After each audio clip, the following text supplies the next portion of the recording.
Peace and prosperity. Greetings, and greetings again to my subscribers, my silent listeners, my silent watchers, my new subscribers, to the YouTube crew.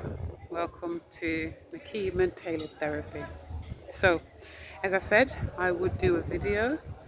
I'm at a wonderful place called Mama Africa. It's very beautiful, this place. Very nice indeed, cannot complain. So as I do this video, I'm going to be walking and talking. So this video today is how to open up in therapy. You know, we feel quite vulnerable at times, whether we have had therapy or never had therapy in the past. It's not always easy to open up. It's not always easy to disclose and talk our innermost dark thoughts, if you like, or challenging traumas. So what I encourage people to do, let's just walk along this beautiful pool. I challenge people, I encourage people, I want to challenge people, encourage people to have a think about reflecting and introspecting before going for therapy. Beautiful.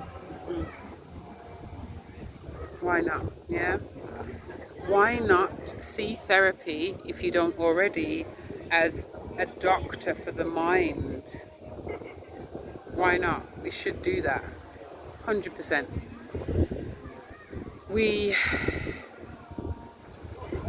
go to the hospital, we go to the GPs, we go to the dentists, we go to the chiropodists and the physiotherapists, just because we can't tangibly maybe point to the pain that we feel, even though we know it's in our hearts or it's in our stomachs, or the physiological effects. Who can describe the pain of trauma, you know? It comes in different forms, whereas the broken arm pain, it can be more specified, is that the word? So opening up to somebody who doesn't know you, and to a therapist, or to people who you can trust, I welcome that. When I say you can trust with that information, I welcome that.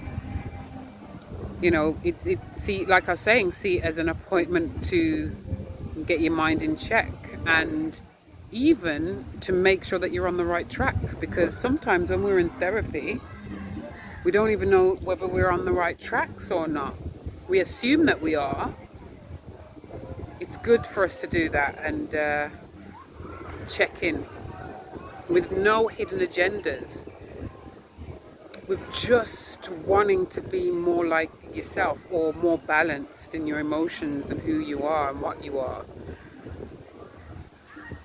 When we're in therapy, we're coming out of our comfort zone to build new ones. We're coming out of these unhelpful thinking styles and these boundaries that we have, or unhealthy boundaries that we might have, to then build balanced ones, raising our self-esteem and our value in self, you know. It's a beautiful thing. It's a beautiful thing. Anybody that's willing to work on themselves, to become better for themselves, has to have some respect, and definitely they have to put value on themselves, you know. So yeah, I'm encouraging people to do that. Self-reflect, introspect. Looking at goals for therapy will help as well.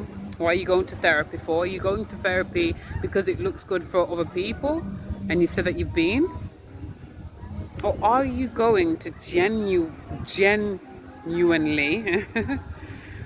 work on that trauma pain that you've had in your heart space for many, many years, and that pit feeling in your stomach that you've had since you've been a young girl or a young boy or a young person? Why are you going to therapy?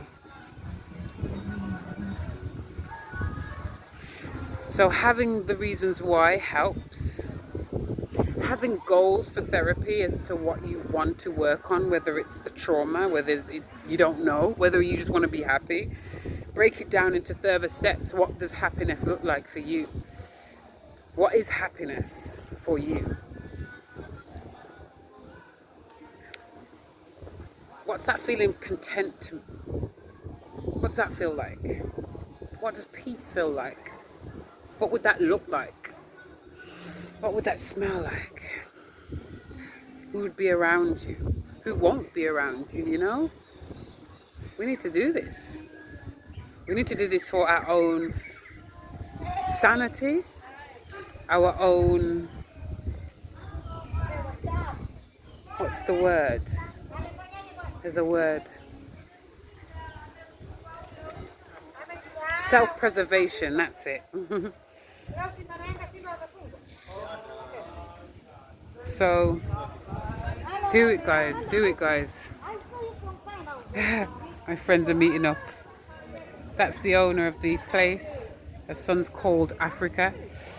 It's very fitting, this place. One day I'm gonna walk you around when it's a bit more sunny. The sun's going down now, so it's a little bit more sunny. I needed to do this video because there's people around me, near and far, who may not appreciate how much value goes into self when they're able to be vulnerable and invest in self, you know. I went for therapy twice, in fact 3 times in my life, I believe. 4 times in my life. Hang on. 3 times in my life. I remember studying